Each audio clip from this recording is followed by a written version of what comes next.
Good evening, everybody out there. I want to welcome you guys back for another live chat this evening here, of course, on The.Cult.Of.Vintage. My name is, as you see, Michael Todd. If you are new to the channel, I most certainly welcome you. I want to give a super special shout out to everybody out there that is in the live chat this evening. I greatly appreciate you joining me live. That is definitely appreciated. And I also want to give a huge shout out to anybody who has elected to check out the replay. Thank you so very much. Again, I want to make sure that I do impress upon you that whether you are watching live or you are watching the replay, we do have the comments section down below. Just because the live is not happening does not mean that the conversation has to end or that it is stopped. Again, leave those additional thoughts, those feelings, those opinions that you are having down below in the comments section. Again, I do encourage you not just to leave a comment, but to also read through other folks' comments, thumbs them up, engage with them in conversation civilly and respectfully, of course, which I think by and large has really happened. So I'm very pleased to report that. So again, I invite you and welcome you. I encourage you to do that below down in the comments. One of the main reasons that I have asked you to communicate or to let your additional thoughts or feelings down in the comments is because I do want to incorporate those comments into the beginning of every live discussion. And we did this last week with the previous week, and I would like to continue that in today's discussion. So, before we get into tonight's conversation about resellers versus content creators, is there a difference? Before we get into that conversation, what I would like to do is to highlight some of the comments that were left from last week's video. Um, Okay, LaDonna's already on a tear. She's got an agenda. Watch out, everybody. She got an agenda tonight. Ugh. Alrighty. So, looking over the comments, the number one liked comment was from John Robert. John wrote to us saying, let me pull up the entire comment here. Okay, but when we shopped in thrift stores, in my case, the early 80s, no one was shopping for the purpose of reselling. Thrift store prices then, to us, were cheap. Today, thrift store prices across the board are not cheap. I'm thinking that technology and a glut of resellers around the world have played a part in the change of pricing. Whereas now, as a result, lower income families are finding it challenging to be able to afford shopping at Goodwill or any type of thrift store out there for that matter. I think that John definitely has a point. Of course, you know, many things, all things, definitely have increased in price from the 80s. And that does, of course, include thrift stores. Um, and I think that, respectfully, of course, Sean, when we think about the idea or concept of resellers, antique malls, vendor malls, vintage malls have been around for I don't know how many years, and up until that point, thrift stores, garage sales, yard sales, estate sales, the things that we still utilize today to source from as a reseller, those have been around. So we did have resellers in the 80s. I think that the biggest, to your point, John, the biggest change is actually the technology. I think that, again, it is much easier to access that. And certainly, content creators like myself create a content. This is the yellow corner square. This is yellow. Um, So I think it's the technology and the easy access to it and the kinds of content that are out there that have really helped put a bigger spotlight on the reseller component to it. Our next most liked comment, pardon me, is from Miss Connie Walls. Get it, Connie? Um, the Merry Widow is saying literally forever. They were just called curiosity shops rather than antiques. Thank you, Merry Widow, for putting that out there. I really appreciate that. I mean, can you imagine, like in the 1800s, shopping at a curiosity shop looking for stuff from the 1600s? Isn't that crazy? I mean, when you really think about that. The next comment that we've got was from, again, Miss Connie Walls. She writes, "Thank you, Michael, for giving us an alternative for our donations. I stopped donating to Goodwill because of some of their questionable tactics. From now on, my donations will be going to shelters, nursing homes, and faith based charities for people who are in real need of a hand up." So, Connie is specifically telling you, or she is expounding upon the point that I had made towards the end of last week's live chat about oh, actually, I use like the hand soap here as the example of, people are donating or discarding hygiene products, whether they're new or they're used, and Goodwill is charging a premium on them. I suggested that rather than donating them to a thrift store, be it Goodwill or any other thrift store, that those items, especially if they are brand new, could go directly into local community programs. She gave great examples: shelters, nursing homes, faith based charity, where the individuals who are in need of those items are not charged for those items. They are given those items. So that way, instead of having a glut of things at Goodwill, and anybody going in and purchasing them at retail or above retail, they go directly to individuals that are in need. Susan Jackson is saying an animal shelter, something that Richard does here at the inn. And I think I've talked about this before, but it's all white linens, so towels especially. A white towel can only hold up for so long, especially with makeup, or what other things that people use the towels for. So I don't want to know, to be honest with you. But those towels are donated to an animal shelter. They of course are cleaned, but to put them out into a room with a stain on it, people immediately associate that with being dirty, even though it's been laundered.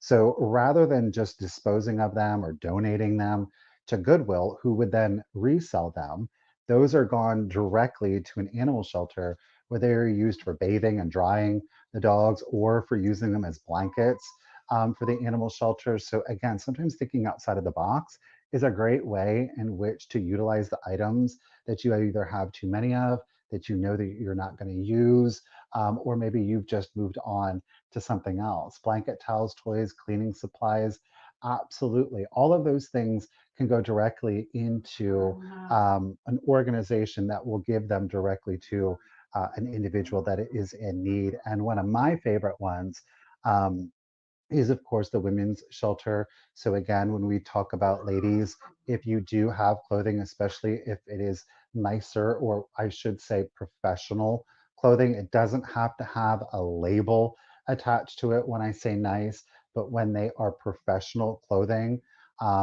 maybe you've retired, sizes have changed, your personal style has changed, you can take those professional or business casual clothing to a women's shelter.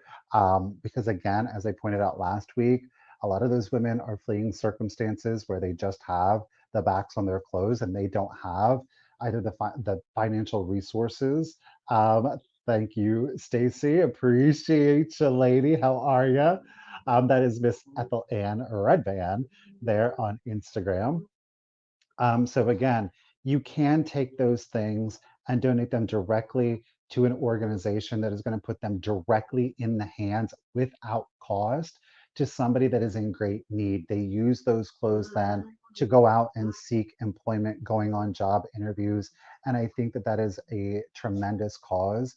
And I think knowing that the vast majority of you out there that are watching are women, I think that that is something that you can, I hopefully that it's something that's a little bit maybe more impactful. So there are other ways with which to take the items that you have and no longer need that are in good condition and get them directly into the hands of people who need them. Um, I know some people may say, well, oh my gosh, you're shooting yourself in the foot. And I mean, I guess at the end of the day, but I would rather see that happen, knowing that it's going to individuals that are actually in need of those items than, another reseller. And when I say reseller, I mean a thrift store because they are a reseller charging premiums to the same people that are in need of those items. So, okay, tangent over. Let's see, what else do we got in here? Um, we do have, okay, this is quite extensive. So I'm going to paraphrase, I think, Miss Cadillac, spelled with a K, says, I can't speak for Goodwills in the rest of the country, but here in Southeast Wisconsin, they still provide job training for disabled and poor people. There is so much people don't see just shopping at the stores. They have job training centers throughout their coverage area where they help thousands of disabled and or poor people become more employable and independent. I think Goodwill and other charitable stores changed when they started accepting donations. This is an excellent point.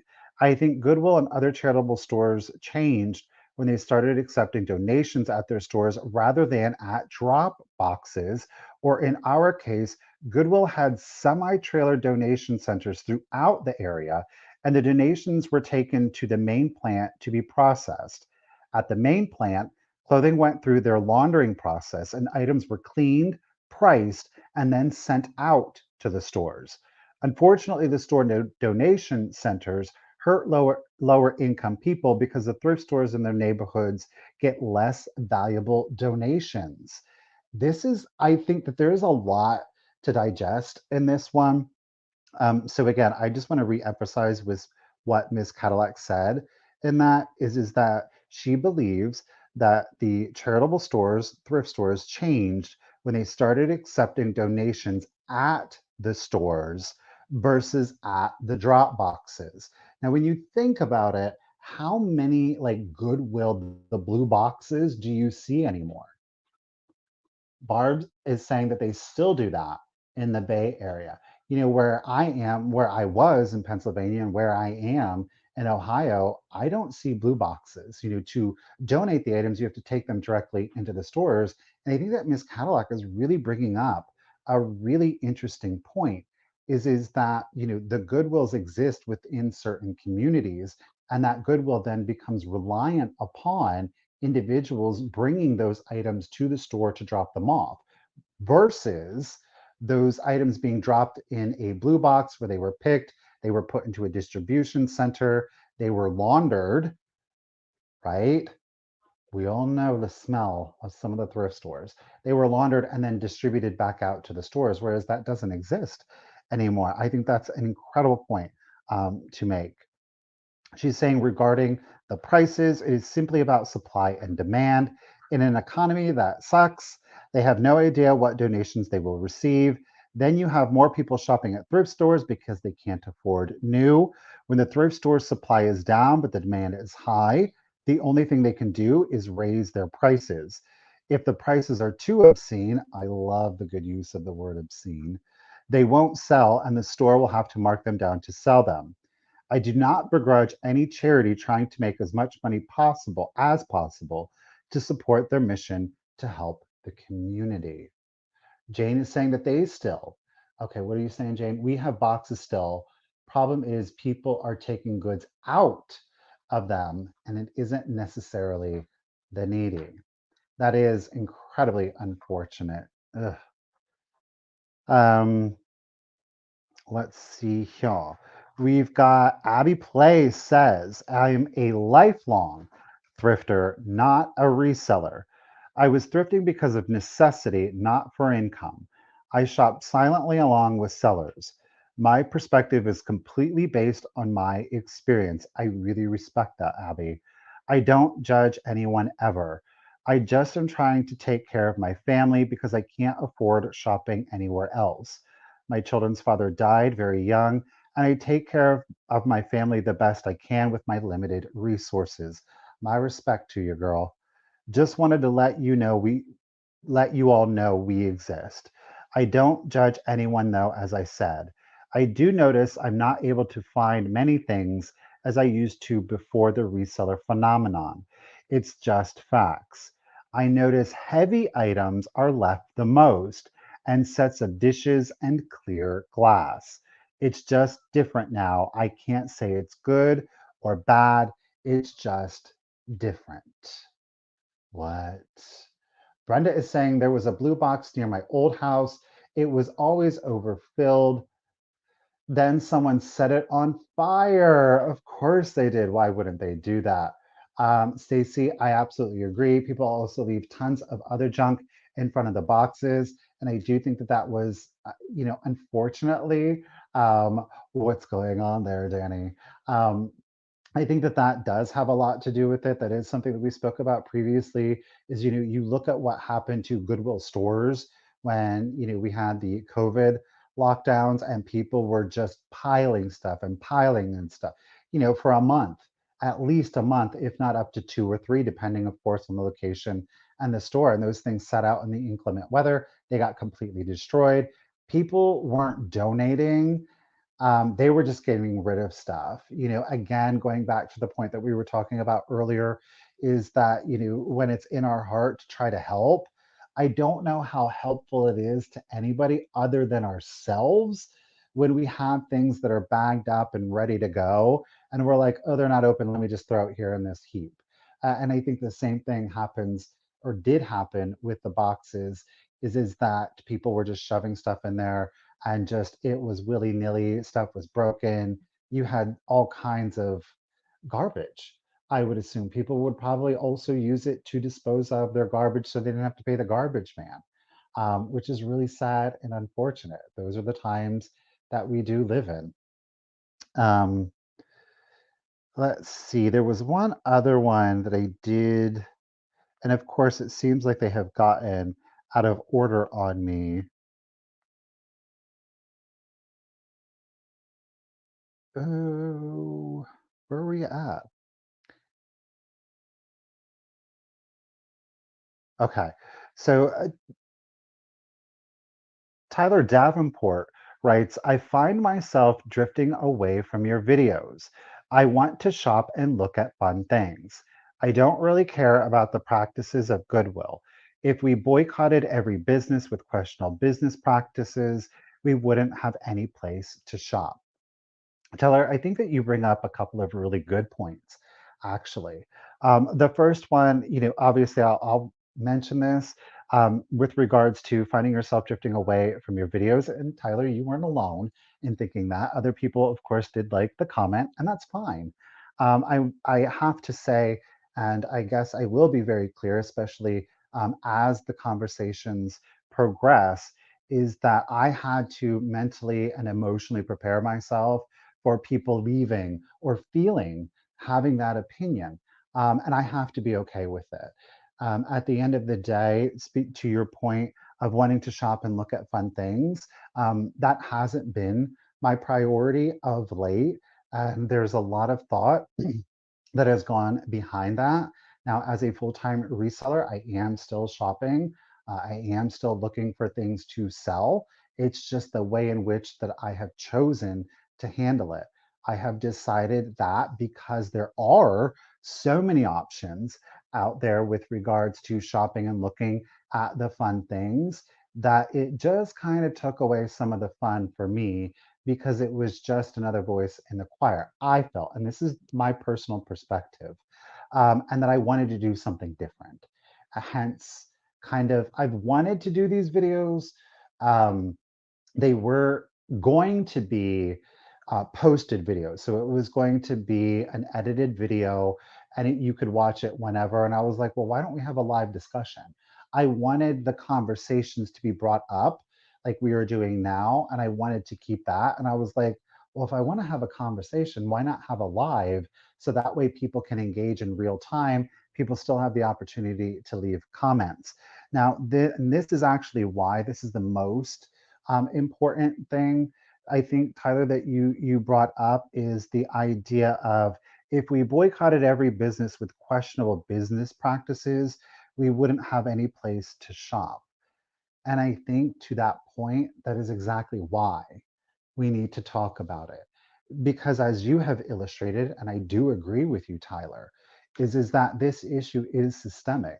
It is not exclusive to vintage or antiques or thrift stores.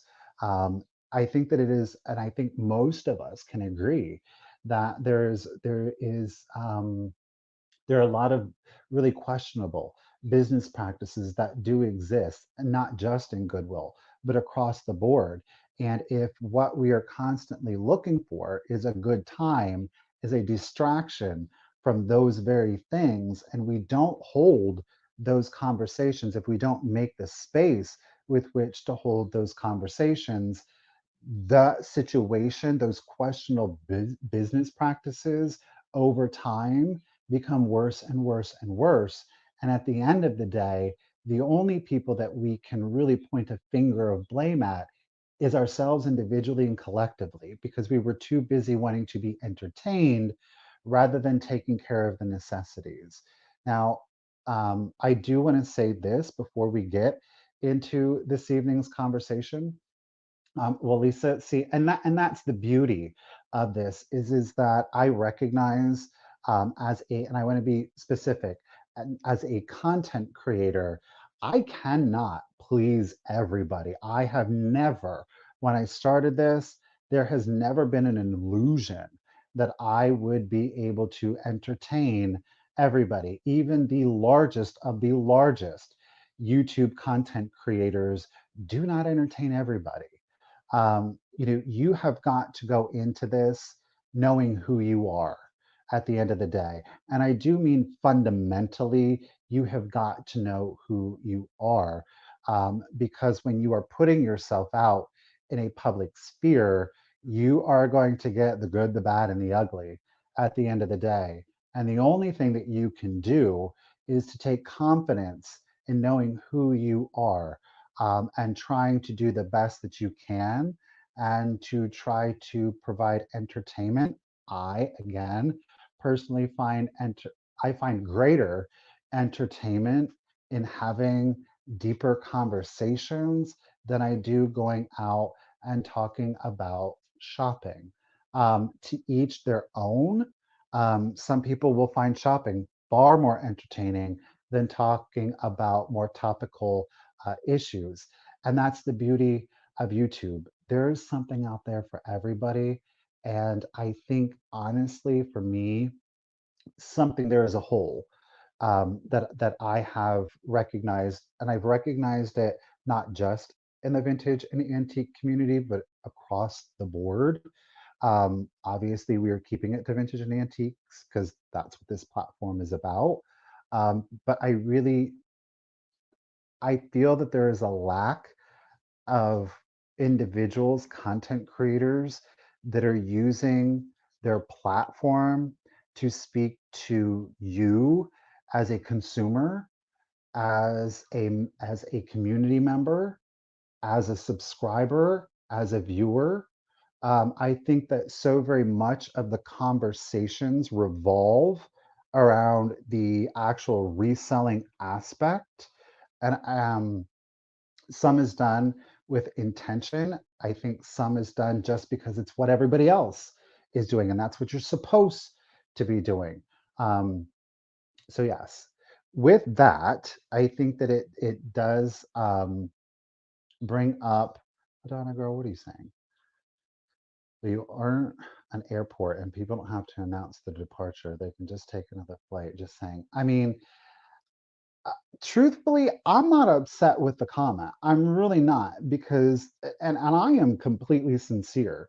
You know, when when we, how do I put this? I think this is the best way to get to know me. Do you know what I mean? Um, the best way to get to know me is not by going out and shopping. I'm not comfortable, truthfully, having people literally in my home. Like, I'm not going to do the personal vlog kind of stuff. I've dabbled in it a little bit. I don't regret it. I do think that it's nice for people to kind of see a different side of a content creator, but it's not something that I would be able to keep up because it's just not authentically who I am. I am not that person. I am a private person. Some people would call it guarded, and I'm fine with that. I am a protective person. I'm a protective person of the people that I care about in my life, and I am protective of my personal peace and space. Okay. I have very strong boundaries when it comes to that, and I'm not comfortable doing that. To anybody that is, more power to you. Do it up. Not my gig. This, having deeper conversations, is where I feel comfortable. And I am comfortable when I have said to you all that you don't have to leave a comment that agrees with me. I don't take Tyler saying, I'm not watching you anymore, I'm unsubscribing. I appreciate Tyler knowing that he can come into my comments and say, this isn't for me, and I'm kind of drifting away from that. I appreciate and respect that. And I want each and every single one of you to know I'm just not that person. Now look, if Tyler want to come in and he were to have phrased it differently and been like, this content sucks and I don't like this and this is just so not fun. And again, he was entirely respectful in his comment. And I respect that. You know what I mean? Yeah. No, I am not a Pisces. I'm full Cancer power, full crab power. Yes. It is, again, like I said, you got to know who you are when you're coming into this. And it's not, when I say you got to know who you are, it's not about this is the kind of content I'm going to put out. You got to know where your moral and ethic compass are because it can get really crazy out there in the content creating world, especially in the back end. I digress. We are going to be talking about those kinds of things coming up soon. Okay.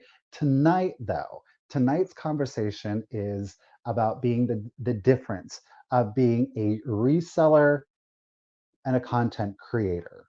I have a question for you guys, and I want you to be legitimate. If you're like, I don't think there's a difference, I've never thought that there would be a difference. Is there a difference? Does it matter? Who cares? Um, do you, do you out there, if you are not a content creator, Danny, Misty, I see you ladies. Um,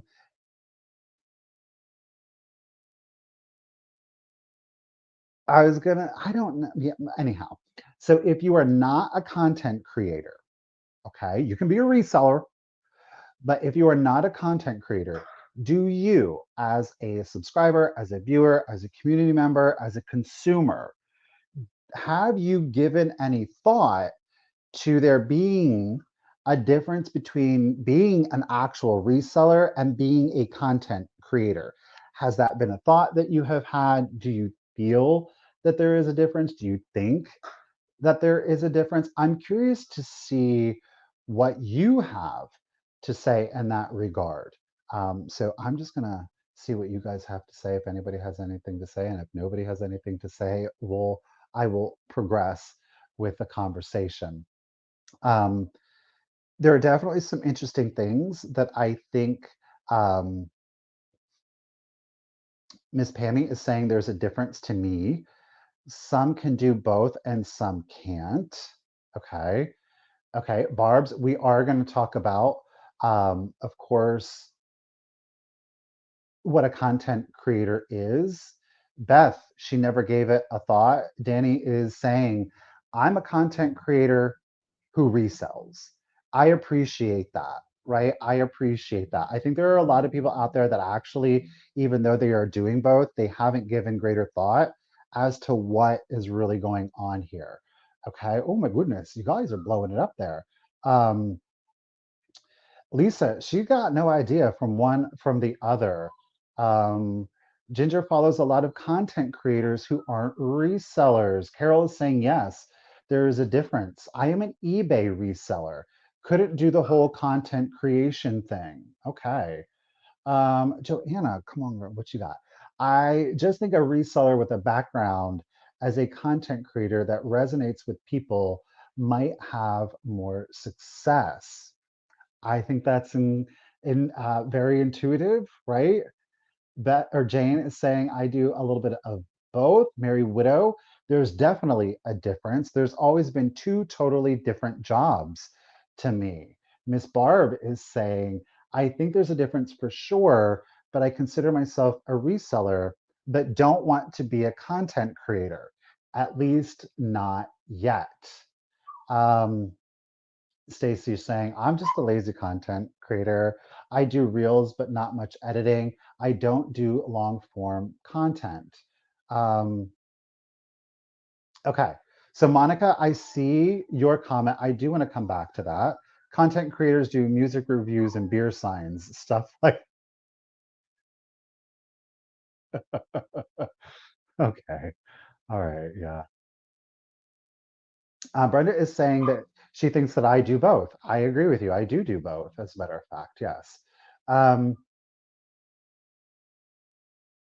Stephanie is saying the content creator can pull you in, but sometimes I stop watching buying for other reasons. Well, Stephanie, safe space girl, go ahead and let us know. Let us know down in the comments. I will try to keep my eye out for it. Okay, so a reseller, and I really like, oh, who, Joanna, was it you, girl? No, who was our eBayer? That doesn't do content creation. Where was that comment at? Um, Carol C. She is a reseller that does not do content creation. Okay, so a reseller. A reseller is somebody that buys something across the board. It doesn't have to be vintage or antiques. It can certainly be a new or contemporary item. And a reseller is buying something for the purpose of reselling it. That can happen across a wide variety of different selling platforms that are out there now, and you do not have to be a content creator to be a reseller. Um, a reseller is a reseller. I think most of us are very familiar with what a reseller is. A content creator is somebody who is creating a product, typically referred to as content. It is something that can be consumed intangibly. So a content on YouTube is a video. It is now shorts. They can be your community post. When we talk about Instagram, as Stacy was saying, she is doing her reels. She is doing her oh my gosh, she's doing her static post, right? That is content. It is something for the general public to consume. It's not a tangible thing. It is a form of entertainment. That entertainment can come in a wide variety of formats. It can be informative, it can be entertaining, it can be instructional. So it all varies. I think a lot of times what happens is that the two are conflated, and it can be very confusing, especially for a consumer or a viewer who is watching somebody kind of juggle. This. I think, I am a reseller who does content. Okay. And the reason is because, and this is, I think, incredibly important. And I think it is important to, I think it's important as a content creator, a reseller who does utilize content creation to be transparent in this regard, is that, at the end of the day, I collect a whole bunch of stuff. Okay. I collect monies. And that monies from my reselling, my profit from my reselling is that I bought this hand soap. It cost me $2 and I sold it for 20, meaning my profit, okay, is $18 on this soap. Alrighty. Pretty cut and dry. The way in which I generate money from content creation is that when I put out content, um, I am monetized. So that means that the commercials that run through the videos, whether it is a live or whether it is an edited and posted, um, Karen, we're going to actually talk about that. We're going to talk about that. Um, I generate money through a share of ad revenue. So I am a Google partner. It is the partner program. Content creators who meet a certain threshold are eligible to become monetized. Essentially, what happens is Google goes out into a variety of different advertisers, companies that are interested in advertising on YouTube, and they collect a certain percentage from that advertiser. I then get 60% of the per 1,000 views.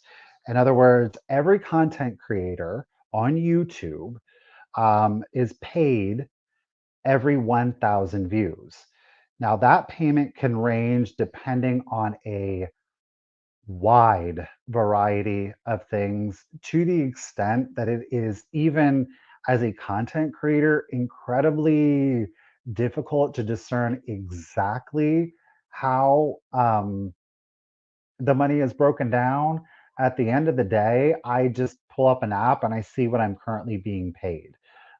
It goes into the kinds of content that I put out, into the engagement in the videos that are occurring, to the kinds of advertisers that would be interested in advertising on my platform. There are a lot of components into it, but the bottom line is that at the end of the month, you average out, and it can be as low as like, oh my gosh, I think the lowest I've ever seen is like about $7. It's $7 per 1,000 views. And what that means is that at the end of the month, um, and it's not a straight $7 too, by the way, that percentage decreases the longer the video has been out. It's so like convoluted, like I said. But let's just look at a video that's in its first week, okay? So the total number of views that I get in 1 week really is, let's say it's 10,000 views. I get 10,000 views, meaning I take that 10,000 divided by 1,000, which leaves me with 10. I take that 10 times, I know this is crazy, times the dollar amount of advertising revenue. Like I said, it could be as low as like $7. It can be as high as $18, $19. And you just times it. So if it's like, if I get 10,000 views, it means I get 10 times my ad revenue, which is, I think right now I'm at like $14. So it means I would get $140 for putting out a video that gets 10,000 views. If you were getting 20,000 views, you're going to get $280 per video that you were putting out. That's getting 20,000 views, and so on and so forth. Okay. That all depends on the month. It depends on the content creator, depends on the content, depends on who wants to advertise for them. So I resell at the end of the year when I go to do my taxes. I've got a total um, I have a total net sales. Okay. From that, I deduct out all of my cost of business. Clearly, the largest one is going to be my cost of product. Now, I am able to deduct out other things. I'm not going to get into that. That's the point of this conversation. I am left with a total profit from my actual reselling. When I come over to YouTube, then YouTube issues me a 1099, and it is it, I'm not going to give exact numbers because, quite frankly, this is my business. Um, I don't, if some people want to put out their exact numbers, I respect them from doing that. I'm not doing that. Um, I just think that opens a door that I'm not, quite frankly, willing to invite anybody. I'm, I'm just going to shoot you guys straight.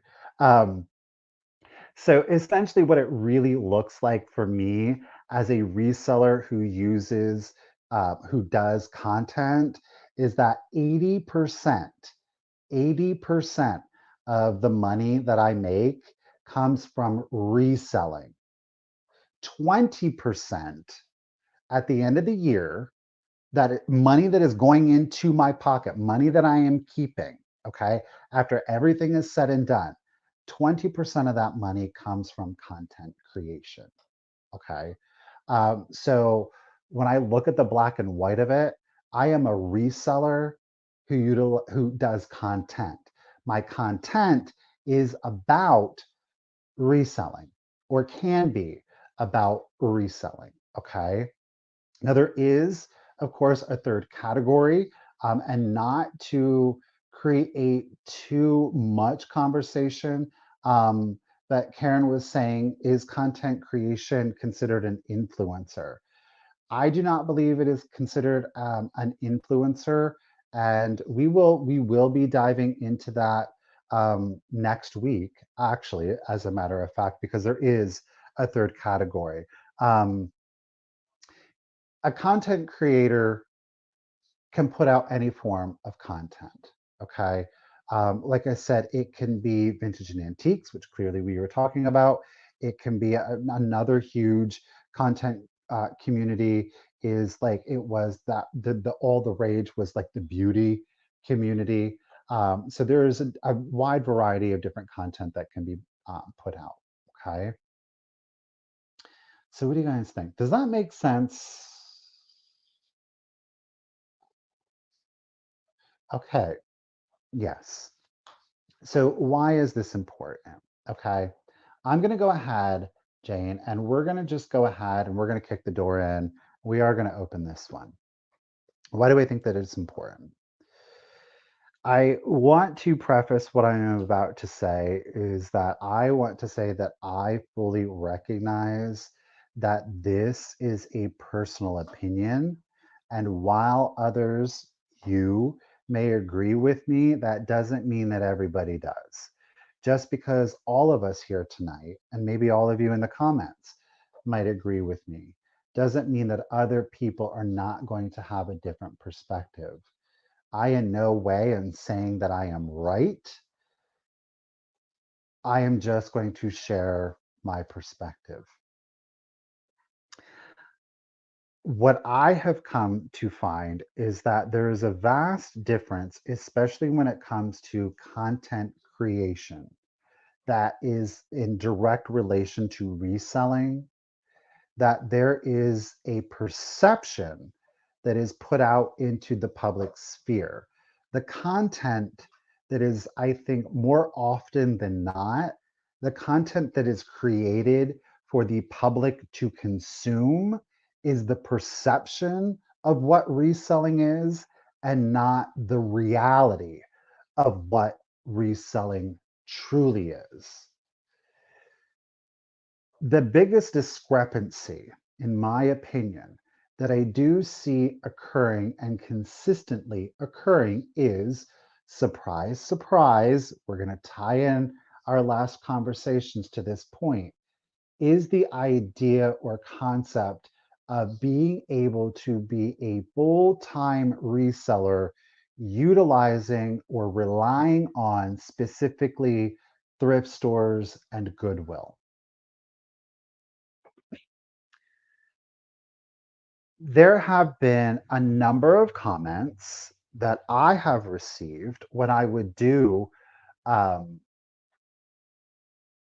Goodwill shopping videos. And there are comments that I have seen left on other content creators when they're shopping at Goodwill. So there is a cumulative of comments that I see, and it's more so a question than it is a comment. But it is, how do you make a living selling this stuff? Like legitimately, right?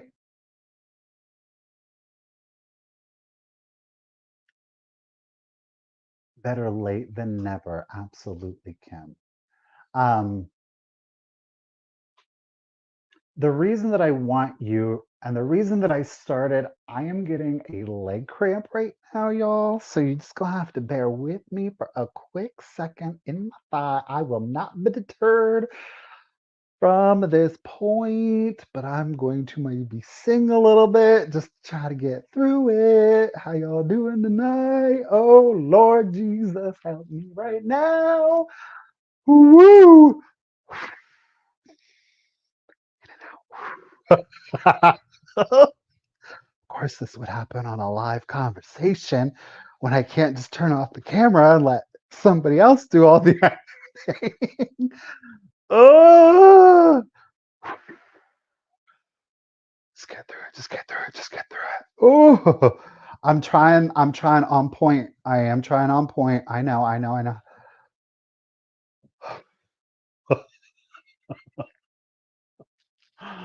Ugh. It's in my thigh. It's in the back of my thigh, y'all. It's in the back of my thigh. I don't want to let go. Okay, we're starting to let go.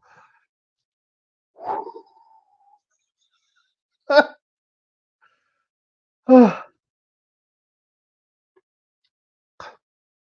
just need a quick moment here to cool myself down. All right. The idea, the idea. Okay. So the perception versus the reality. And what I do see is that with consistency, I am seeing content that is put out for people to consume without fundamentally understanding the difference between content creation and reselling, especially as a full-time job. Okay. Um, when you understand that as a content creator, especially as content creators that are receiving money through being monetized, is that the easiest thing to do in this whole content reselling game is to actually make content. You have the least amount invested in it, and you don't have packing, you don't have shipping. You'll have people leaving the comments, but you don't have to deal with any kind of customer complaint or trying to make things right if something became damaged. It has, and I want to be clear, it does in fact have its own stressors to it, but they are not as time consuming typically as actually physically reselling. Okay, this is a chicken and the egg kind of situation.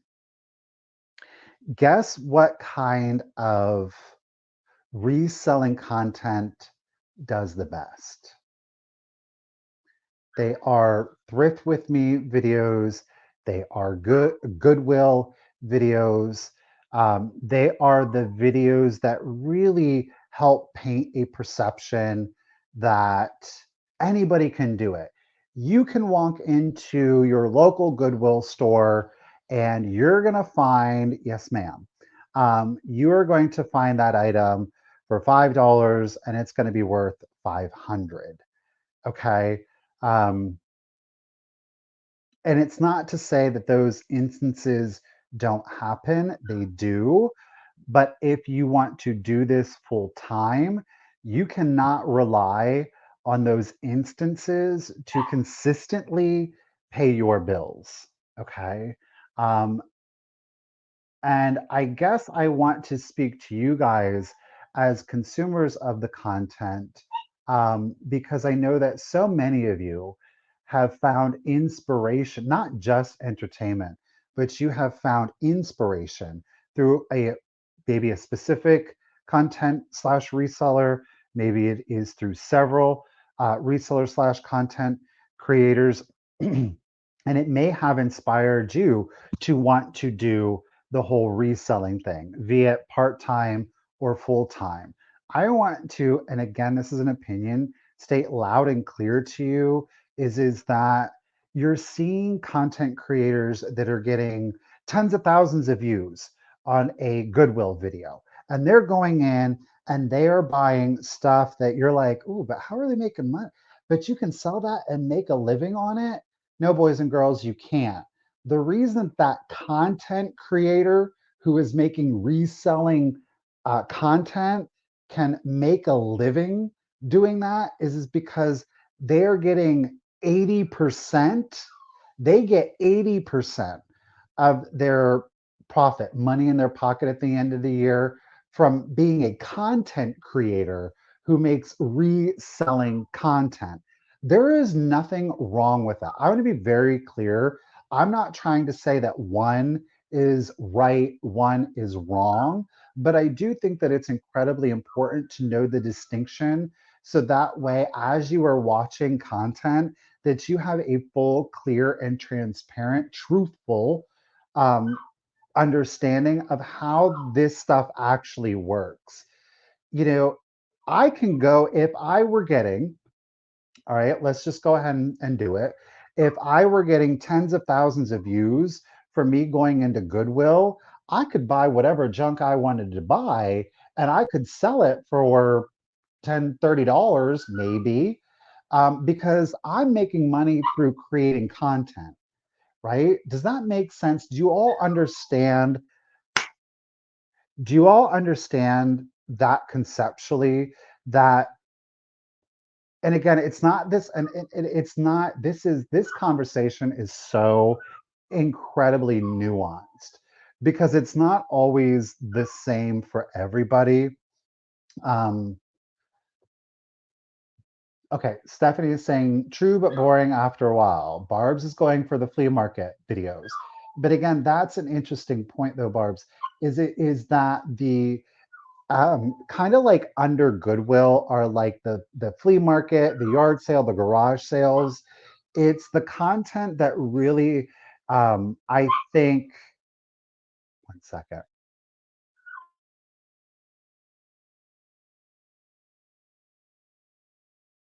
It is the content that really allows people to feel that, hey, that could be me, right? It gets your buy in, but the reality is that if you're going to rely on thrift stores and garage sales, you're going to be hard pressed unless you are literally going out literally every single day for hours at a time to try to get as many things to sell for as high of a profit as you can.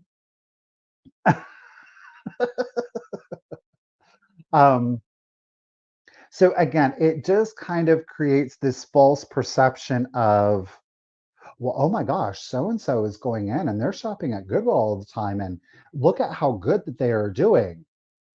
But how good are they doing? You don't actually know because you're not seeing the individual's tax return. And when you look at it and you are like, oh, well, shoot, oh, I see. That's because 80% of what they're actually putting in their pocket is from creating content and not from the actual reselling. I would caution you if somebody can't answer that question very clearly, I would be mindful of how much you buy into the content. I'm not saying don't watch the content, don't unsubscribe from anybody. What I am telling you is to be mindful, to be aware of the content. Because if somebody can't say, well, I don't really know, not to say that that can, that individual can't be entertaining, but again, be mindful of that, especially if you are feeling inspired to want to do this, whether it is to be a content creator, whether it is to be a reseller, whether it is to do some combination of the both. I want to catch up with you guys really quick. Okay, I don't want to. Okay, I apologize. I didn't. This is what I don't want to do, Kitty, is that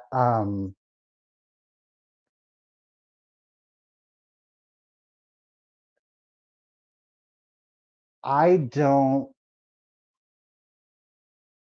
Okay, let me make this point.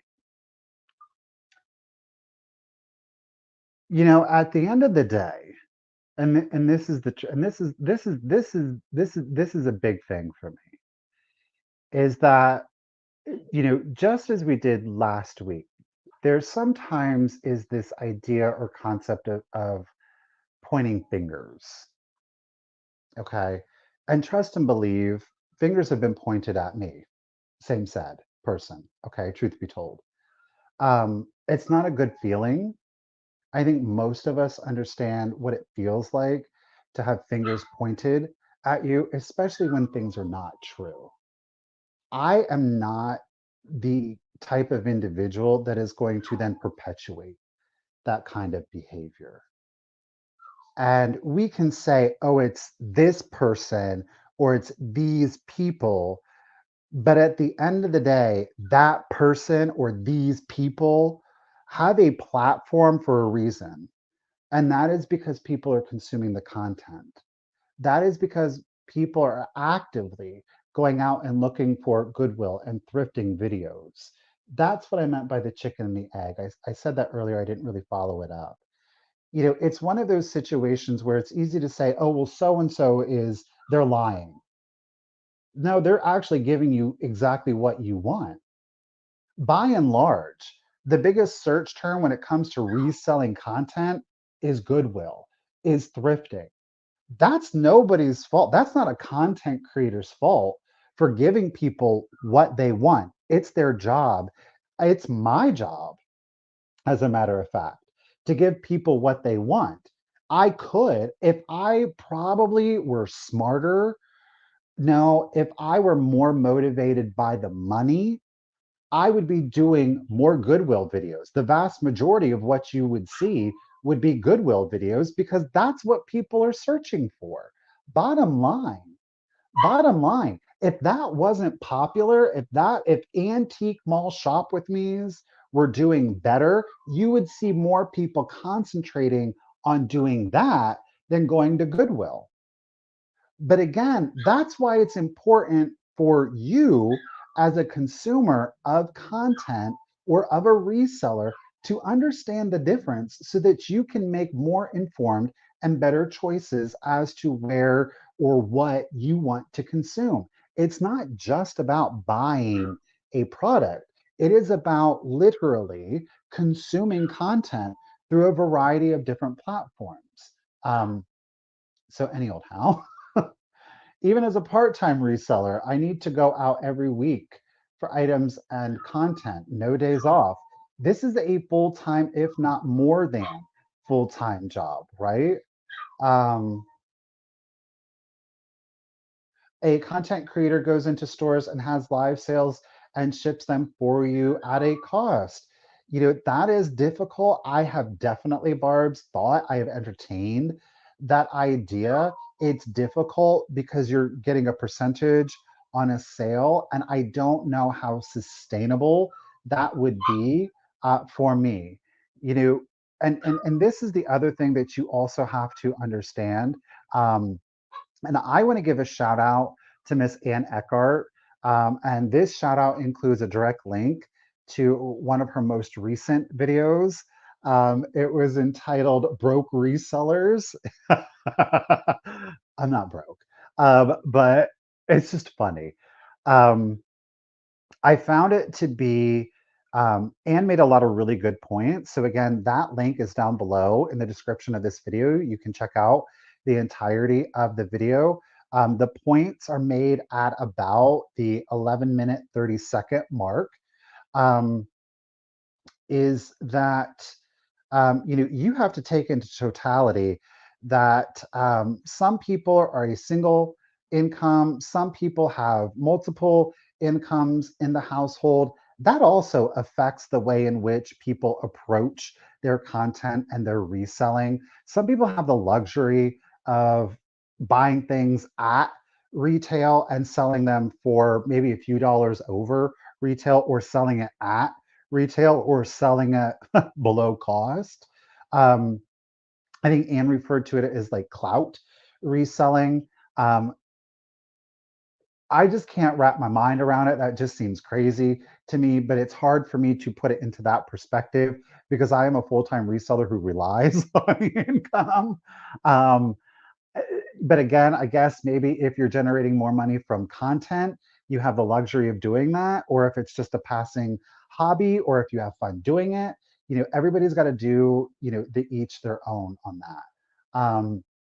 Joy is saying, when I first started reselling, I watched one seller and realized very quickly her items sell because of her videos. I watch about 10 resellers now. I don't buy into her content, but I do watch. Um, and there you go. I mean, Joy, at the end of the day, you're still enjoying the content. You've just chosen not to buy the item. And there's nothing wrong with that, because at the end of the day, as a content creator and a reseller, I do get to generate money from both ways. Okay. Um, Let me scroll. Pat, and that's the point.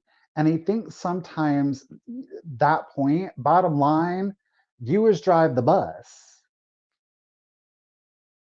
right? And whether or not you're subscribed to any specific reseller that is doing content, if you're going in and you're typing in thrift, thrifting, Goodwill, that affects the way in which our videos perform. And if you if you're making money on content and that's where you make the most money is through that content, why would you not do that? It's the same point that I've made with listen, I am I'm fair and square on this stuff, okay? Um, it's the same thing with Goodwill. We can all think and feel however we want to think and feel about Goodwill's pricing practices, but people are going in to support that. So why wouldn't they? And if somebody is making content and it's doing really well, why wouldn't they? And I guess that is why it's so important to me. That point is that, and it's not exclusive to any one person, is that I'm just like, okay, but wait a minute. We've got a lot of people that are watching us. We've got a lot of people that are literally giving us a platform to be able to do this. Yet I don't feel like anybody's advocating. Like, to me, there's a lot of advocacy on the reseller side, but there's not a lot of advocacy on the content or on the viewer side, the consumer's side. And I think that it is incredibly important, especially in the world in which the economy in which we are living in, that you are giving the most information so that you can make the best decisions with whatever resources that you have. That's not just a dollar bill, it's also the time with which you take away from making those dollar bills, or it's the understanding of what is going on with the entertainment that you are seeking out. Um, Again, and I want to be very clear, it's one thing to resell, it's another thing to make content, right? I could make content exclusive to vintage and antiques without selling anything if I wanted to. I could, this is the shocker, I could make Goodwill content, not pick up, buy anything at Goodwill, and probably make more money by making Goodwill content than being an actual reseller. Okay. That is how that is done. Now, we can say, well, that makes that person shady. No, they're just taking advantage of a situation that's right there before them. Bottom line, bottom line, I do want to touch on some of the types of content, not just on Goodwill. There are, and we've definitely have talked about it in the past, the idea or concept of there being clickbait video. I have seen a very quick rise in the over dramatization. It has always existed, but I'm really seeing, I think that the whole Goodwill thing is starting to get a little played out because it's so redundant. And I think the reality is, and this is lost, I think, on a lot of content creators, is that, you know, you may have it good where you create your content, but that doesn't speak to the 90% of the people that are watching your videos um, and supporting the channels. And it really starts to begin to create a tremendous disconnect, but you're kind of caught on this hamster wheel of, well, this is really where people are at, and when I create these kind of videos, then they don't like it, and I need these views because I need to generate this money, because if I don't generate this money, then I'm actually going to have to actually resell stuff in order to supplement it. It is a crazy balancing game at the end of the day. Trust me, I know.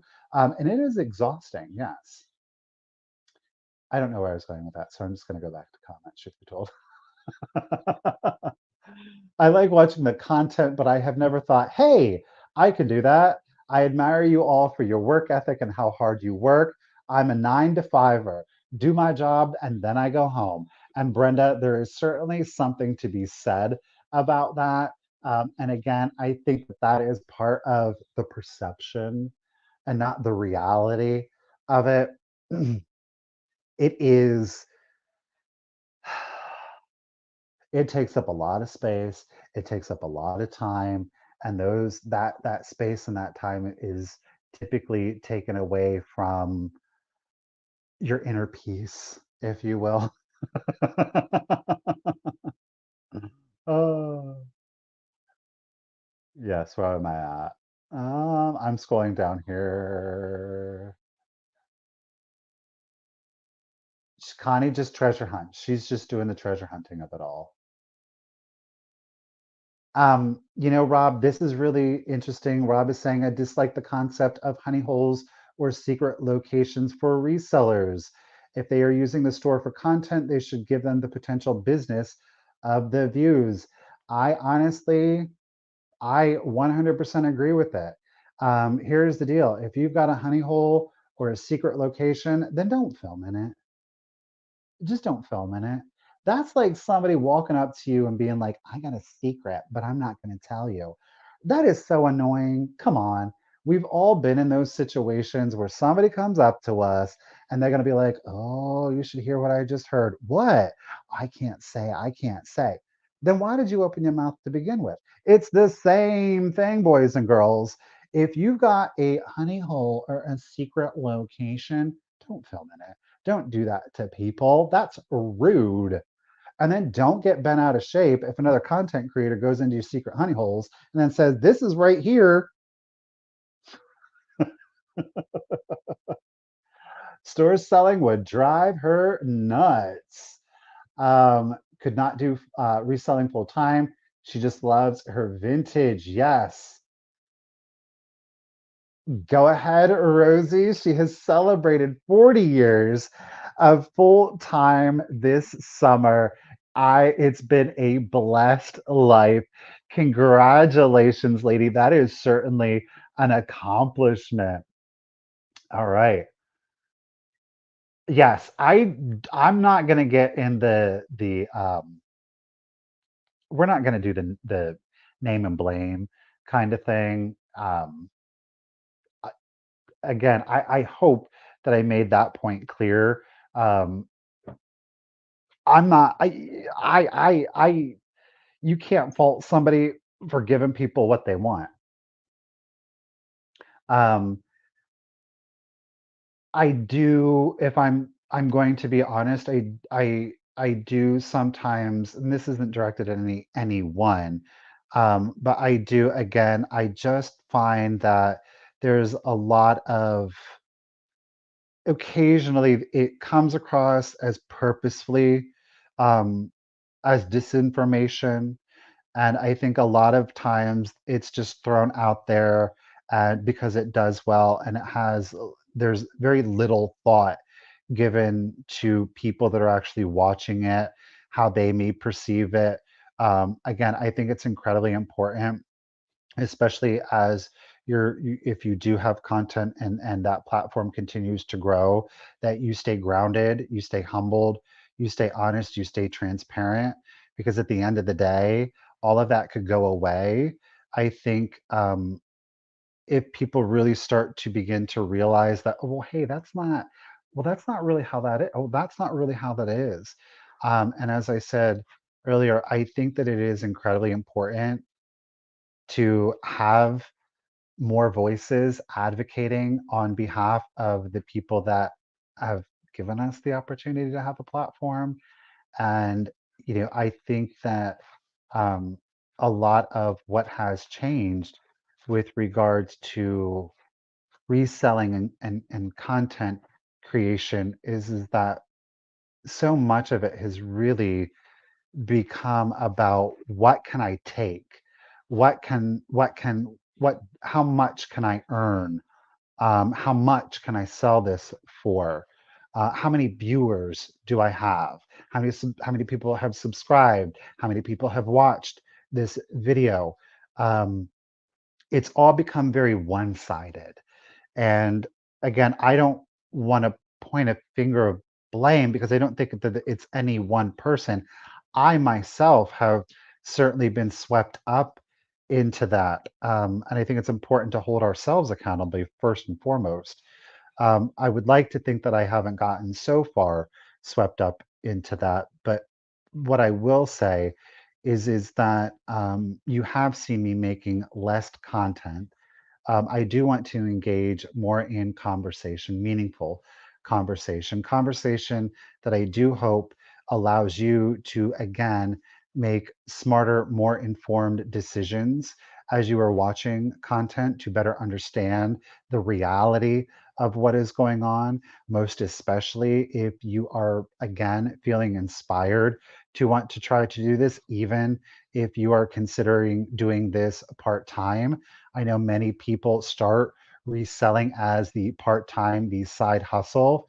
I think that most people who are thinking about doing a side hustle or generating additional income are in a position because they feel that they have to financially do that. And I don't want to see any individual or group of individuals begin to make decisions based on content that, again, isn't fully understood and that isn't fully transparent, especially when it comes to thrifting videos. Um, it is, again, exceedingly difficult. Look at how many of you in the comments here in the live chat, check the comments in the previous videos, how many, and don't just rely on my channel, go out to other resellers and look at how difficult it is for the vast majority of people to find things in thrift stores in general. It's very few and far in between that you can do that. And I know, again, not just on my channel, but across the board, there that question mark of, well, how do you make a full-time living doing this? Is that you have to understand that it is not just reliant on going into a thrift store and buying typical thrift store stuff and then hopefully maybe selling it at a premium because you have a platform. It's you're not even then you're not generating as much money as if you're putting out content. That content though is being put out because it's what people are wanting to see the most at the end of the day. So again, it's this hamster wheel, it's this chicken and the egg. Well, what really came first? And again, I want to make sure that I'm very clear that I don't think that it's any one individual. I think there are a lot of people that are doing it. I think, and I'll be honest, I think some people do it with clear intention. And I think that some people, they just don't even realize it, you know? Um,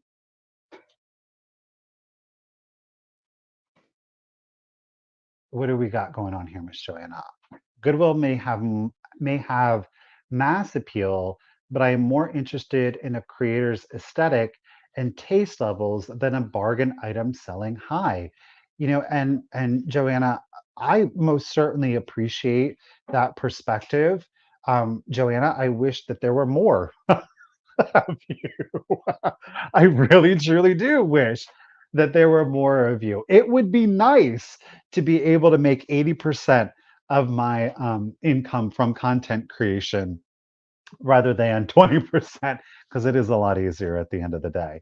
But it is what it is. I do enjoy going out and finding the items, finding unique items and beautiful items, and I am an overly sentimental person.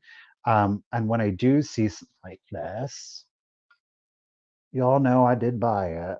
But when you see this and it has a history, you know, somebody loved it and we are a steward for it. I enjoy going out and being a steward for it for a moment and having it passed along to hopefully its next steward and so on and so forth. So that part of our history can exist for another 100 plus years. I do legitimately enjoy that.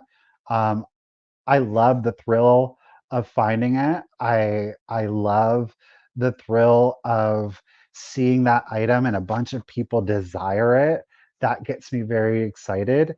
And yeah, as a business, I always want to sell my items for as most that I possibly can.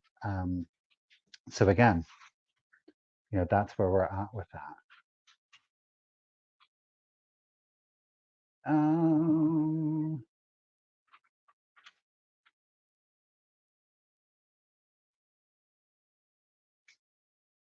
um, Okay, so I have clearly missed part of the conversation in the chat. I do apologize, but William, your comment came up, so we're gonna go with it. I definitely believe in paying y'all for things I am unable to find where I live. I would like to know who would have the entitlement to complain about what you want to start something out at. I don't know. I guess I think a lot of that comes from not having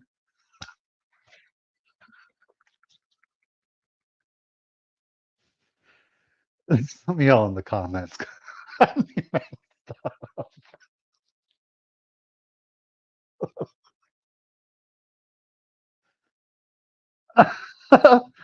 um, it went right out of my head. Clearly a good tangent, a tangent thought on that. I think a lot of times, rather than saying I can't afford that, which is incredibly humbling and sometimes embarrassing, it's easier to say I can't believe you're going to sell that for that.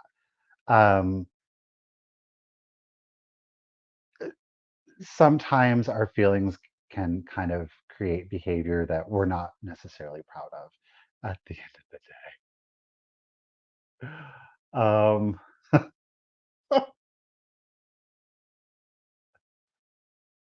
I don't think so. Look, here at the end of the day, the idea or concept of why don't want my friends to pay more for it than on eBay? Then put it on eBay and there your problems are solved. Or I don't know, have sales that are entitled bargain basement clean out. I'm selling this stuff low, low, cheap, cheap, cheap. But then, don't, I guess, begrudge anybody else who is putting in more time, energy, and effort to source things that are of value and that then prices them accordingly. That is my method. I don't want to shop at Goodwills, finding traditional Goodwill things, then expecting people to pay a premium on them just because inherently it's me and you saw it on my video. That's weird and creepy, truth be told. It makes me uncomfortable. I know that for many resellers, we've been in those positions and it makes you uncomfortable. At least people, again, knowing who they are with that moral compass. So, yeah. Um, Catherine is saying as a content creator, mainly my content built the clout that helps me sell out my sales. Very chicken and the egg.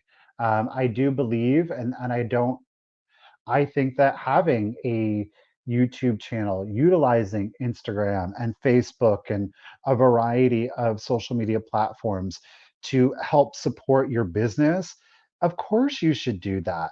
And I don't think that is just for live sellers. This is the 21st century. People are using technology. It is free to use it by and large. Why would you not utilize it to advertise your business? To me, it's incredibly foolish because, oh, I don't need that, or it confuses. Then learn, okay? Then put the investment in to learn. All righty. Um, what you got, Miss Whammy? She says, I sell on eBay as a side hustle after my 40-hour day job. I do okay, but I've changed my mind about doing it full time. It's a lot more work, and to make good money, I think I would need to take way more than 40 hours. You do. You do. You absolutely do. Um, I'm going through here. Oh, that's where we were going with it. The clickbait stuff. I have seen the over dramatization of a lot of content creators, the drama, the fight, the exposed. Um, It's sensationalism at its finest. It does work, but I think that it's always, content creator beware, clickbait titles. It's a flash in the pan, and you might capture a few new eyes. You might get some good views on a couple of videos, but ultimately, what ends up happening is you create distrust in your content. That comes across very quickly and very clearly. And I think that most people with two red cents to rub together, they pick up on that one really quick. I think that one's pretty straightforward.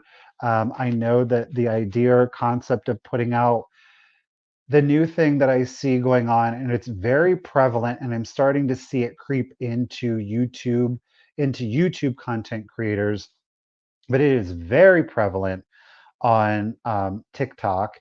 It's very prevalent now on Instagram. Is you have content creators that are intentionally saying things that they know not to be true, and we're talking about rudimentary things. Um, and the reason that that happens is because everybody. Okay, let's use this. I'm going to use this as an example.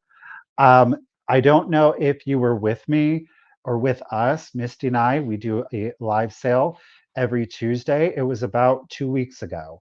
I was talking about something blue, and I said, "Oh, it was painted milk glass, I think, and it had blue flowers on it." And I said, "Oh, there's no, there's no natural occurring blue flower."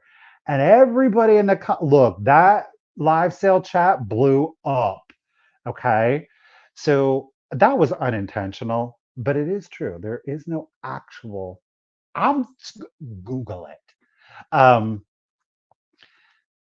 That is what is happening is that it was very popular in short format because it's easier for people to pick up on it quickly.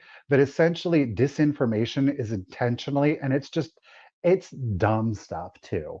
Um, that it is missaid, purposely misrepresented, because what ends up happening is that everybody rushes into the comments to correct it. And here's the deal. I got a big thing for you is that whether you say I hate this video, you suck, or I love this video, you are amazing, they are equal to the eyes of the computers, whether it's on TikTok, Instagram, Facebook, YouTube. The computer is not discerning between this sucks and this is great. They count it as engagement. So basically, what happens is I say in a video, there's no such thing as blue flowers. It doesn't exist, right? And then what happens is that I'll get an extra 20 or 30 comments being like, "No, Michael, no, Michael, no, Michael." And it actually increases my content's reach, right? As crazy as that sounds. So here is the deal. And I want to give you this is me really looking out for you right now. If you see something you don't like on the internet, right? If somebody has said something that you don't like, if you don't want to subscribe to them anymore, you're not going to follow them anymore, this is wrong. Who do you think you are? The worst thing that you can do is to leave a comment. Just saying, because it all counts the same. The only thing that you are doing is to help perpetuate that by letting that individual know how wrong they are or how much you disagree. It is the worst thing that you can do. If you want your point to really be made, don't leave a comment, unsubscribe, do not recommend this content anymore.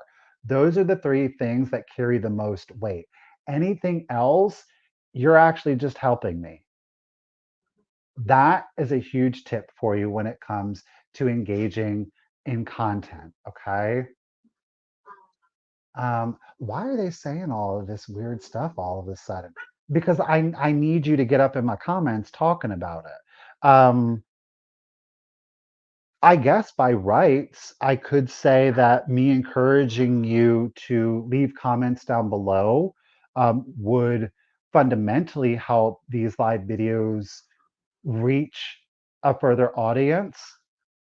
While that's not my intention, I very much could reap the benefit of that. So it does work both ways for full transparency. No dangling? I have no idea.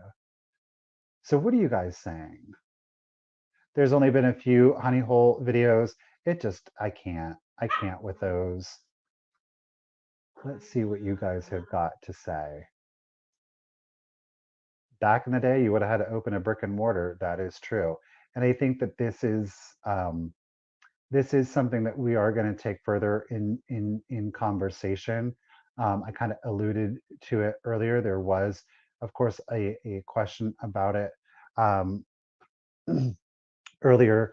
Was, well, isn't there another kind of content creator? And the word is influencer. Um,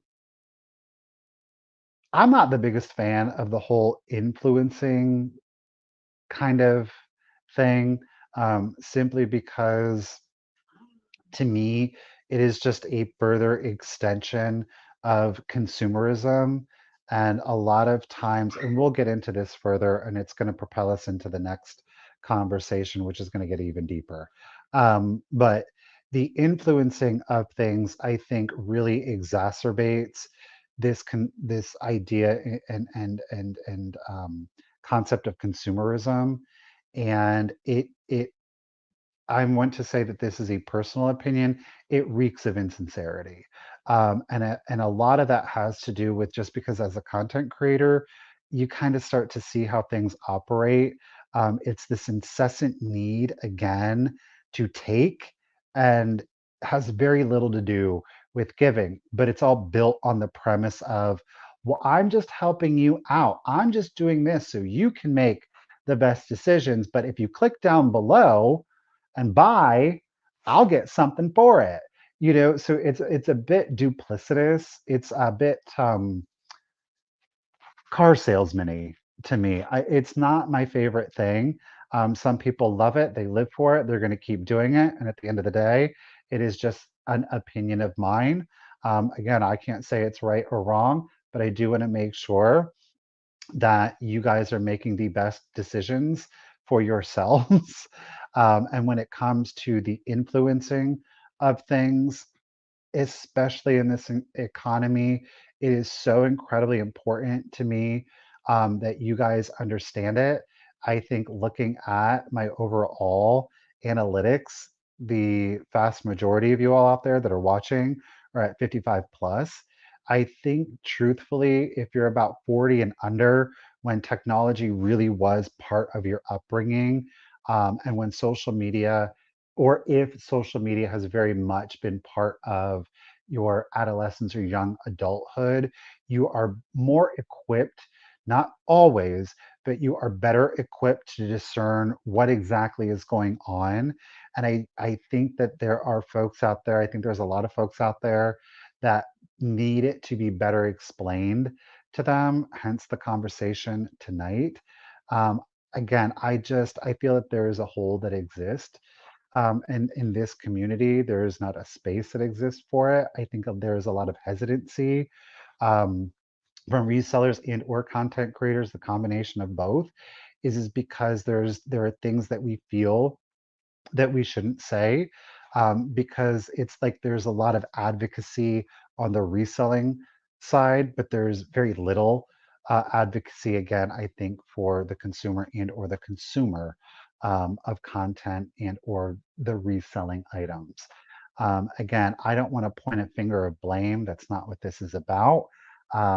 Everybody is entitled to think and feel the way that they want to think and feel about it. Um, I would say, and I don't want to discourage anybody from thinking or feeling the way that they do. What I would ask is that you not name and blame. Listen, I have names that are in my head too. I'm not going to use my platform to do that. Again, I know what it's like to have that directed at me in a public way. I am choosing not um, to do that. I'm just not gonna do that. Don't start none, won't be none, right? Mhm. Um, all right. Side hustle resellers rock. Okay, well, Miss Catherine. And again, this is the thing. We're going to talk about that too in subsequent videos. Full-time versus part-time. There's no right, there's no wrong. At the end of the day, everybody's got to do what they got to do. But again, as a full-time reseller, I do look at it maybe a little bit differently. And I would say this is that if this is your sole source of income, um, and okay, I'm going to say this too. Um, I was talking to Richard earlier, and I did ask if it would be okay that I would communicate this to you. I touched on it a little bit earlier, but I do want to emphasize this though too, is that it is incredibly important to not just look at the content, but to better understand the individual and where that individual is in their personal life. And I know that it may be difficult, even for somebody like me, because I'm not somebody that really shares that. But Richard and I are a two income household. Um, we need both sources of income to maintain what we have. It's not to say that, if one of us stopped, that we would be destitute, but it certainly does make things a whole lot easier. Um, and that's not the same for everybody. There are some households where the only thing that they have got going on is content and or reselling. It is what it is. There are some households that there's a full-time and a full-time employed outside of the home. So there are a number of different combinations in which it can look. And that life, again, I've said this before many times previously, is that we view life through the way in which we live it. And I think that it's often difficult for us to maybe, whoa, slow down and understand that our perspective is just that ours. Our perception of what is going on in the world at large is just that it is our uh, percep- perception. Our circumstance is different, even though somebody else might have a full-time reseller and somebody else that has their own full-time job. That might look different from them. And I do want to make sure that I am perfectly clear that I certainly understand that. And I never want to put myself in a position of feeling that, well, I'm the one with the platform, therefore I'm right. Well, it's Michael Todd, The.Cult.Of.Vintage, therefore I know and I'm right.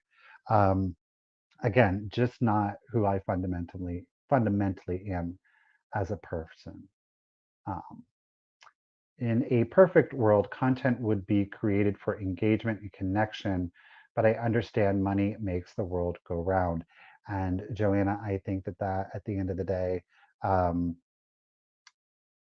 I think that really is the bottom line. And I think that that's a scary thing to say at the end of the day.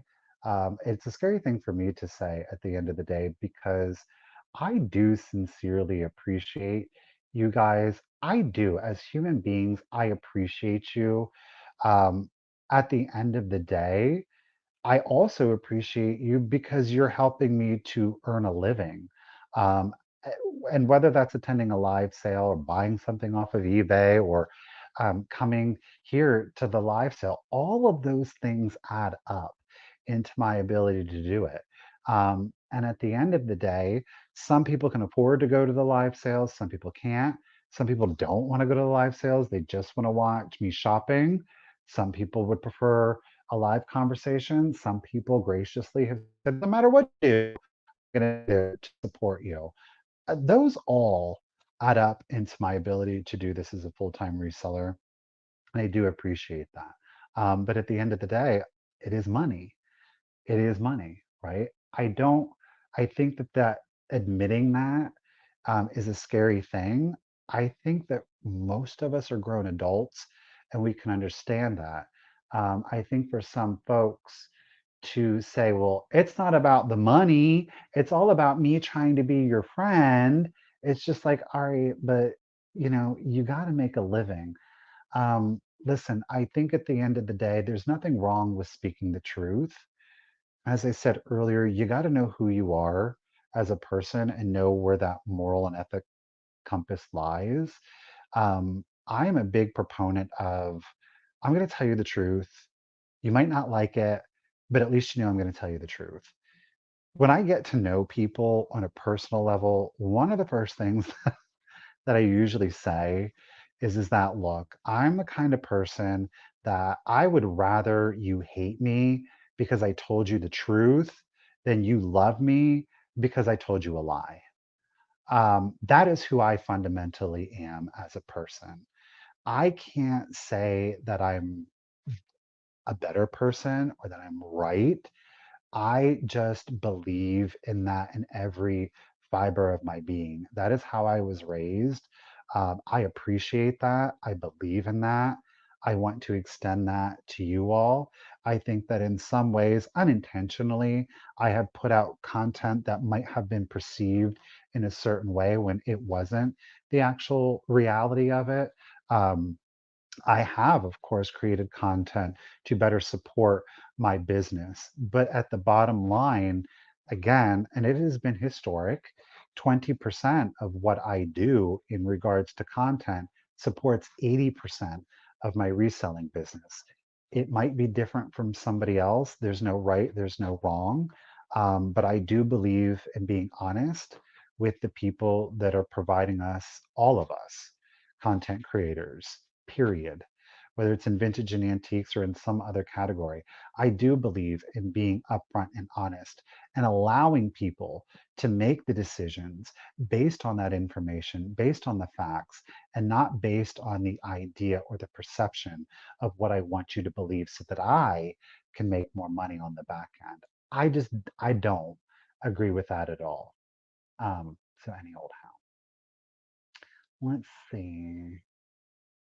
I think I would just I'm going to go through the comments. I'm going to try to keep up with you guys, and then we're going to wrap it up because you know Mary Beth and Laura are going to be doing flippin' and sippin' tonight. It is Fat Bird Finds, and they're going to be having flippin' and sippin' here at 9 p.m. Eastern, 8 p.m. Central, Math, 5 p.m. Pacific. Go ahead, brain. For me, I am very in tune to a create. Oh my lord. Okay, now the brain's going to stop. For me, I am very in tune to a creator's personality, the knowledge they can give.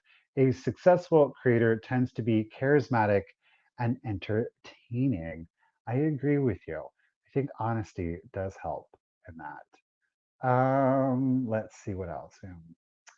Karen, they have no hard goods, only clothing. I don't go. Listen, I kind of was the same way. Like when I have, truth be told, like you got to check out that clothing. I know that the clothing is still getting, but I'm not that label kind of person. I'm like, oh, that's looks really cool. Does it look good on me? Okay, cool. You can still get like some good clothes. I mean, hey, yes. All right. Agreed.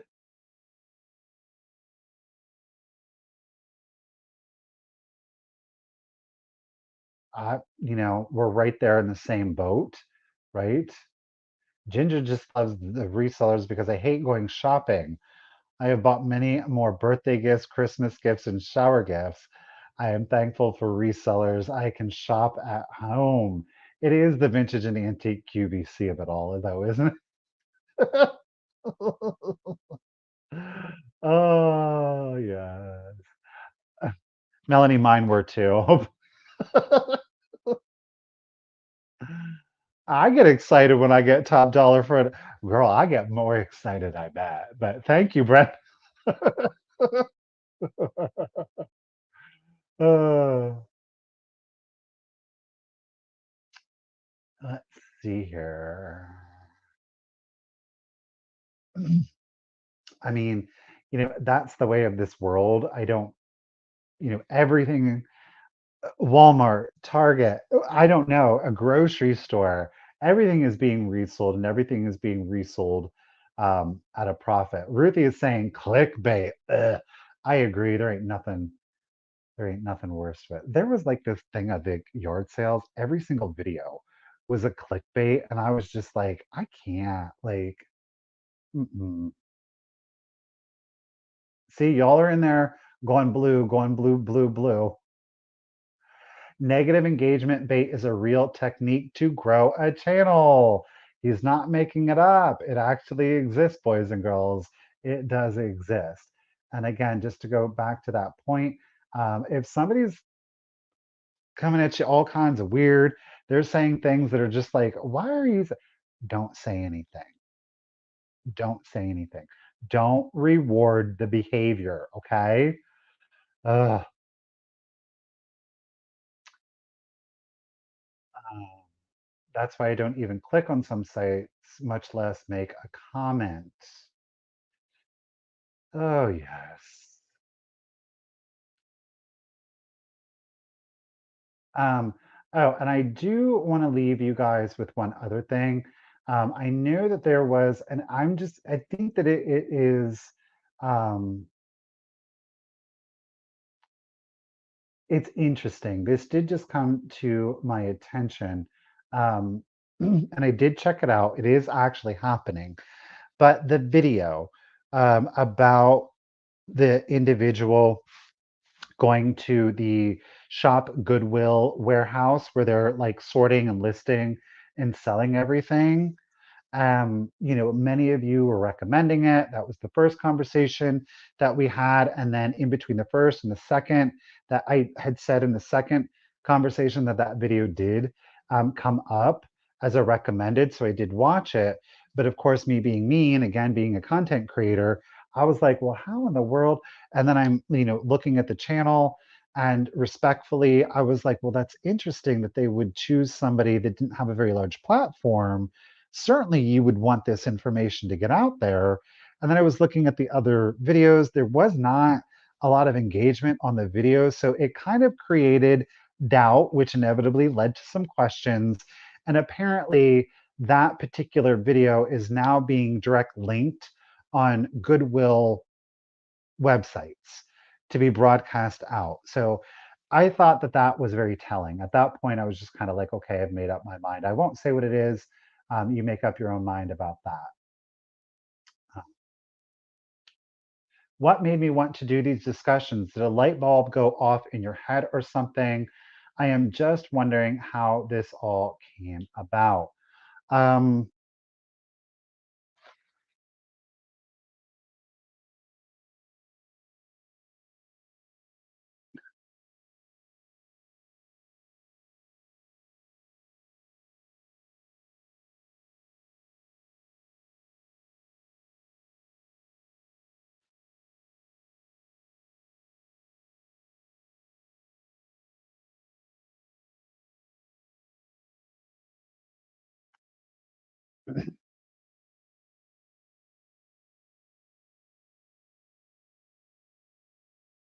Ew, weird.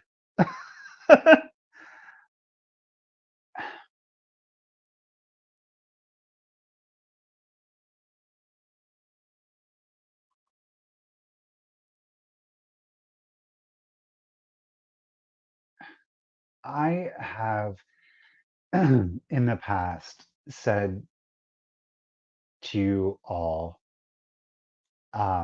certainly individually and collectively, I have appreciated your support. And oh my gosh, I really didn't think that doing this would have such an impact on my life professionally, um, but most certainly personally. I am a person of faith. Um, and I believe that through grace and through your support, I have been afforded things that I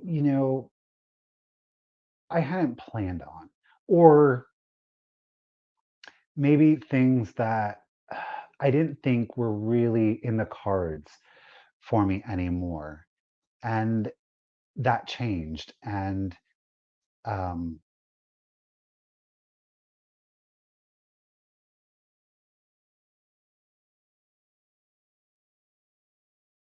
and they have been profound changes.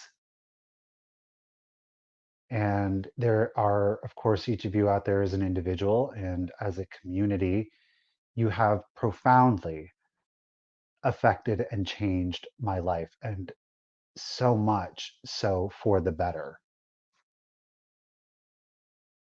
And I just, there was a disconnect that was happening in me, like the imposter syndrome, if you will. I felt there was a part of me that was starting to become very insincere. Perhaps I was caught on my own hamster wheel, caught up in what I felt that I should do because everybody else was doing it. And I wanted to get off of that wheel. And I thought, okay, how do I start giving back rather than this continuously being this taking of? And I thought, well, I feel good about having deeper conversations. I think that I'm pretty good at it. I think that I keep a level head. I think that I'm pretty diplomatic about it. Not to say that I'm not going to step on toes. It's going to happen. Not to say that people are not going to enjoy the content. That's okay. Um, because what is more important is that I try to, in some meaningful way, give back to the individuals in the community that have so very much profoundly changed my life. These are not words. This is a belief within me. And I feel like this is the bare minimum that I can do is to be more fully transparent with you through the experiences through which I have lived. And I don't want to see any of you individually or collectively taken advantage of or misled in any way. Now, that said, it's not always going to be a good feeling because I do think, truthfully, when I was talking about like the Goodwill videos, there does have to be some awareness to take maybe more accountability on, oh, am I helping to perpetuate this? Am I thinking about this clearly? Um, and it does concern me that so many of you have said, oh, I'm inspired. You've inspired me to do this. I'm going to do it part time. And it's just like, okay, but wait, are you operating within a sense of reality? Or are you operating in this realm of content creation that's just, made to generate some money for me or for others like me? Um, yeah. Okay. So, any old how, let me. um, yeah, I don't know. That's um and I appreciate that. I really do. I know there have been many times throughout the last 3.5 years that people have shared very personal stories. Um, and it's odd because you're just like, well, I'm just out trying to make a living. I'm just out shopping for stuff so that I can sell it so I can pay my bills. That's what's going on in my head. And then to receive that, to be like, well, Michael, I actually can't make it out. And I look forward to your videos because you make me laugh and I learn something. And I feel like I get to go out shopping with you. I think that sometimes you lose sight of the impact that what you were doing can have in people's lives. And I really do sincerely want you guys to have the most positive experience that you can have, and not just in my channel, but in other channels, and make more informed and better decisions and protect yourselves. And to not, I don't want to see anybody again dig themselves in a whole. Um, you know, yeah. I don't feel so. I To clarify, I don't feel guilty for any level of success that I have achieved. I have achieved that success because, again, I know myself. Sometimes I question how much further I could have gotten if I weren't so like on my moral high horse. Truth be told, Jamie, sometimes I'm almost, there is a temptation. There's always a temptation to, well, if I, if I just do this, what does it matter? And I guess maybe if the and I have to be honest, I think maybe if some of the personal changes hadn't occurred, I would have been even more tempted to, because you just become more about self. Like it's all about this validation, this reaching out of, this taking of to try to fill a void. I don't feel that I have that void. Um, I don't, I have to do this as a business, but I'm not seeking like the personal, the emotional, or the mental void. And I don't feel like I need to take that from anybody. Thankfully, it allows me the opportunity to feel like I have this space to give. So yeah, I don't feel guilty. I work damn hard. And I know that when it comes to the actual reselling, I would say I'm right up there. Matter of fact, yeah, I would. Um, I make sure that I take care of my customers. Um, Listen, I am not perfect. Lord knows I am not perfect, and I do my best when I am not perfect to make it right as best that I can. Um, I I know that I put the time, energy, and effort in finding good stuff because I that is what I enjoy, and not just making content for people to consume based on an illusion. So yeah, I feel zero guilt for being successful. I've worked hard for it. And I've said this in the past is that, listen, there are people that work just as hard as I do out there, and they don't get to have this kind of a platform. I'm really lucky in that too. And it is because it is who I am, I know. Um, but it is because you guys have supported me. So I think it would be quite foolish to not be truthful and upfront and honest with you. Okay, so any old how, you're welcome. Um, I really do appreciate you guys. Let's all, yes, Susan. Okay, kumbaya, my lord, kumbaya. We're gonna end it here. So next week, what we are going to do is talk about the difference and what exactly is an influencer. Again, I want to continue this stream of thought. Again, I want to make sure that you guys are fully aware of where your money is going when you are doing these things. And I want to make sure that you make clear decisions because times economically are tough out there for us real folk, most of us real folk. Um, and I just want to make sure that you guys are making the best possible decisions that you can, and that it's not, you don't, it's easy to act on camera. Sometimes it's easy to act on camera, and it's not, not everything's sunshine and rainbows, especially when money is involved. So, I, Melanie, I want to thank you.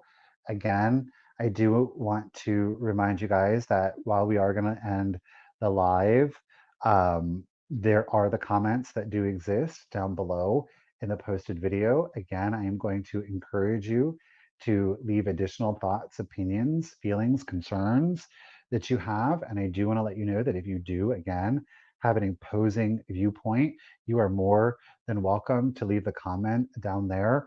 Again, provided it is done in a constructive and respectful manner, I am happy to engage in a conversation. Again, I think that it's incredibly important, and I do appreciate each and every single one of you. So don't forget, if you do leave a comment, just check out what other people are saying down there, engage with them. We're going to do a follow up, of course. And don't forget, Mary Beth and Laura are coming on in 5 minutes. You have enough time to go pee and grab your drink because it's flipping and sipping over in Fat Bird Spines. Thank you, everybody. Again, we will be back next Friday at 7 p.m. Eastern here on the Cult of Vintage, where we're going to be talking about the world of influencers and what you have to watch out for. Alrighty, guys. Thank you so much. I hope that you all have a great weekend. See you next week, guys. Bye.